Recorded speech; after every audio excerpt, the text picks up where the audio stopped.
Hello YouTube, this is Ashman72, and tonight I am going to be making macaroni and cheese for the Godless Kitchen. This is the stove where all the magic is going to happen. Okay, firstly you will need 2 pots. The one on the right I have half filled with water, the one on the left is empty for now. Okay, I am adding a little bit of vegetable oil to the water. Okay, that's done, and there it is. And we can, for my purposes, about 3/4 of a cup of macaroni is sufficient, and we'll be taking it from this measuring cup, and we'll be putting it into this bowl because we'll need the measuring cup later. Now, to start off with the sauce, we will need 1 tablespoon of margarine and 1 tablespoon of flour. Put the margarine into the unused pot and start to melt it. I'll just step back so you can get a little closer look here. Sorry, that wasn't quite as clear as I would have wanted it to be. There, I think you can see the margarine beginning to melt.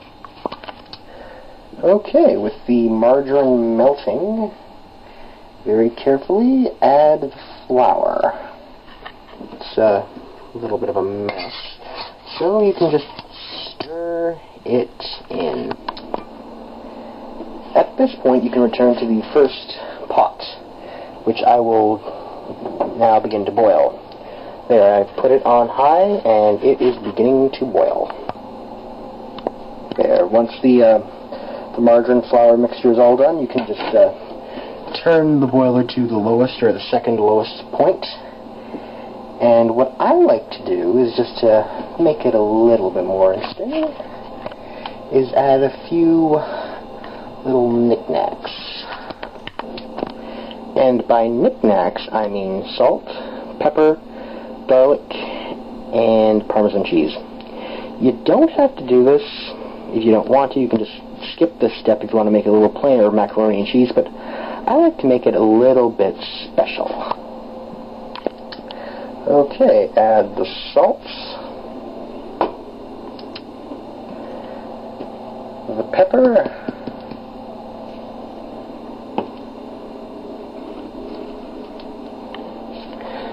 the garlic, on there,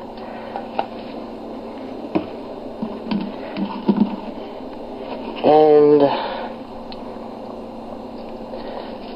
Parmesan cheese. It's a little bit of lots of cheese there, but that's the way I like it. Now this part, of course, I just season to taste. If you like less, you can probably put less in yourself. Now for the milk. What I like to do is put in a roughly equal amount of milk to the noodles. And I'm starting off with a 1/4 cup, because I'm using a 3/4 cups of noodles, and I just drop that into the mixture and stir. The reason I only add a little bit of milk at the time is to make sure that the mixture doesn't go all doughy, which has happened on me when I have poured all the milk in at once.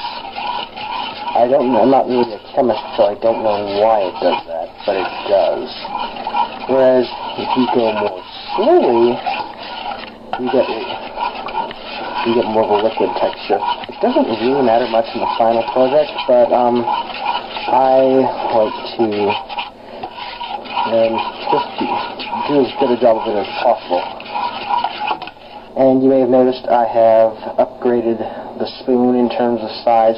That's just so the spoon doesn't fall into the mixture, which has happened to me before. Not very fun. There. As you can see, it will not fall in. The whole thing should look somewhat like this when you're done. Now, to add the cheese. As I think you can tell, when I said I like cheese, I wasn't kidding. However, we're not going to add all of this into the mixture. We're only going to add about half. There, one much diminished pile of cheese, and a large cheese has been added to our mixture. And I have turned up the temperature so that the cheese will melt more quickly and more evenly than it would have if I kept it on low. Then, of course, you just stir the cheese into the mixture, like so, and continue on like this until it melts.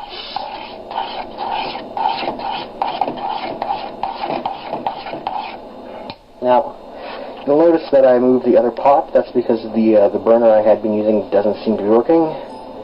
So here's hoping this burner brings the water to a boil a little bit quicker. There.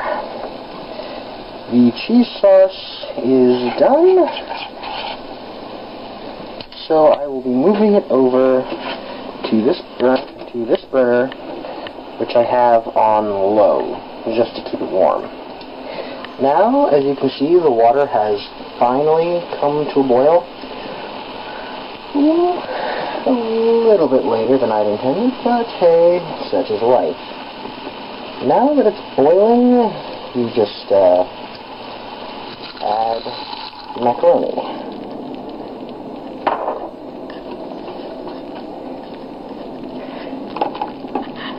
And be sure to stir it constantly,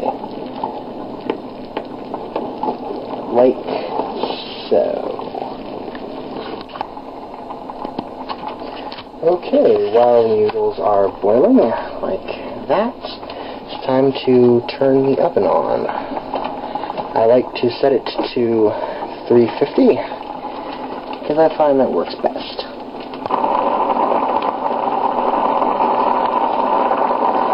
Okay, and the macaroni is done when it looks kind of like that. So, just make sure you turn off the burner, and you dump it into a strainer, like so.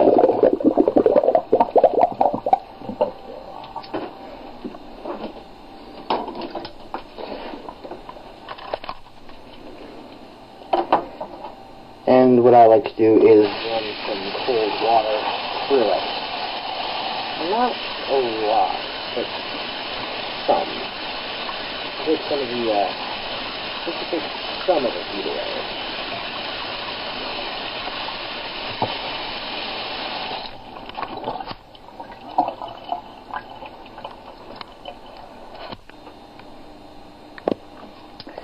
Once that's been done, you transfer the macaroni into a one of these little tubby things. I'm sorry, I don't know the terminology. Once that's been done, you add sauce to the mixture. Then you stir it all together. Now, if you'll recall the cheese from earlier, I put the rest of it on the top of the mixture there. And that is the last step. Now we can put it into the oven for 20 minutes. And in the meantime, what I like to do is do the dishes that I've created. That way it'll take me a little less time when I'm all done. And this is what it looks like after you pull it from the oven. Just have to let it stand for a few minutes, I'd say about 5 or so, and then you'll be ready to put it into your bowl. And this is the bowl I have selected. It's a decent size, and it will fill it up quite nicely, as you'll see. And voila, the finished product. Macaroni and cheese. There are only 2 steps remaining. Step 1, enjoy.